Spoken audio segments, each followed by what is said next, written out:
I work at Dogs for Good. Dogs for Good makes life-changing differences for people with disabilities through the power of expertly trained dogs. Today, Sheldon and I will be doing some crate training. It's a good idea to start introducing your puppy to a crate when they first arrive home with you. We at Dogs for Good use it for a couple of different reasons. We know that when we leave our puppies, they're in a safe environment, that they're not going to hurt themselves, they're not going to damage anything in your home that you don't want them to damage. And also for later on in life, if they do need to have crate rest for a health reason, then they have a safe space to be able to do that in.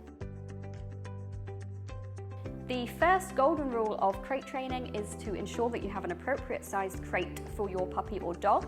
If you are buying it for your puppy, it's a good idea to think about how big your puppy's going to be once he's an adult and ensure that you have a crate that's big enough to accommodate him.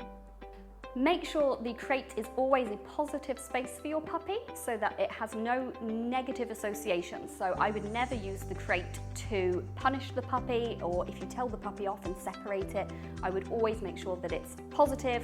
Food and toys are available for them. Consider how a puppy or dog will fit into your busy lives. A crate isn't a solution for leaving them for long periods of time. Another golden rule is to think about the location that you're setting up the crate in the home. The crate shouldn't be set up in drafts, next to radiators, or in direct sunlight. And it should also be placed in a quieter area of the home where lots of people aren't walking past, because it should be a restful area for the puppy.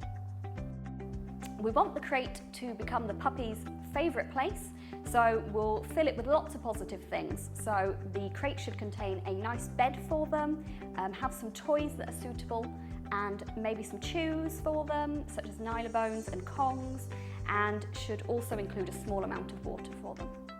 If your puppy's very young and you are house training them, then it's a good idea to have a section of the crate that's covered in newspaper so that they have the option to toilet if they need to. During the training session today, Sheldon seemed a little bit more unsettled than usual, but that's because we're practicing here at the training centre rather than where he'd usually practice it in his home.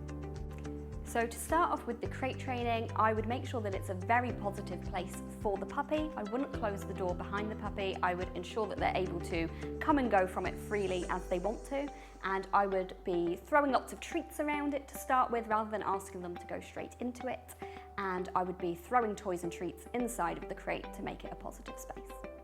When the puppy goes into the crate, I would pop some treats in there to reward him for being in there, and also ensure that I verbally praise him, and then allow him to come out of the crate when he's ready to as well. To build up the time that your puppy spends in the crate, initially I would start to feed them in there. So when they're having their breakfast, lunch and dinner, I would make sure to pop their bowl into the crate and close the door gently behind them whilst they're eating. And then as soon as they're finished, the door just slowly and quietly gets opened again. It's important to only close the crate door once they are sat or laid down in the crate, and that's to ensure that they're definitely relaxed before closing. It's important to build up the duration that your puppy's comfortable in the crate during the day, because you're going to leave them for a lot longer overnight.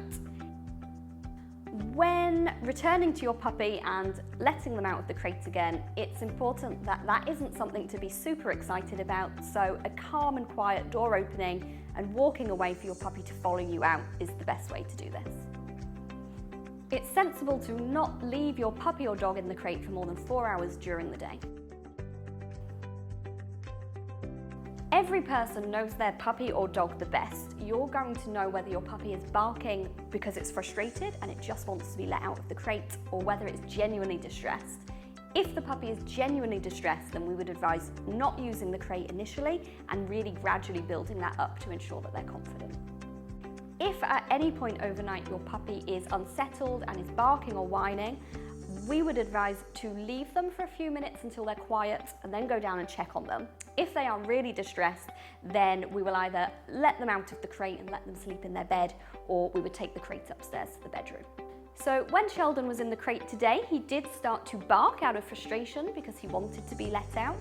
I didn't let Sheldon back out of the crate again until he was quiet, and that was to ensure that I didn't reinforce that behaviour, and that actually the calm and quiet, relaxed behaviour is what allows you to then come back out of the crate again.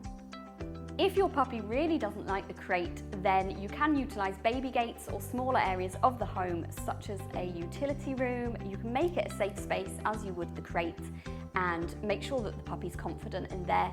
You could also do some crate training separately to ensure that you start to build their confidence again. If you have any questions, check out our website for more information.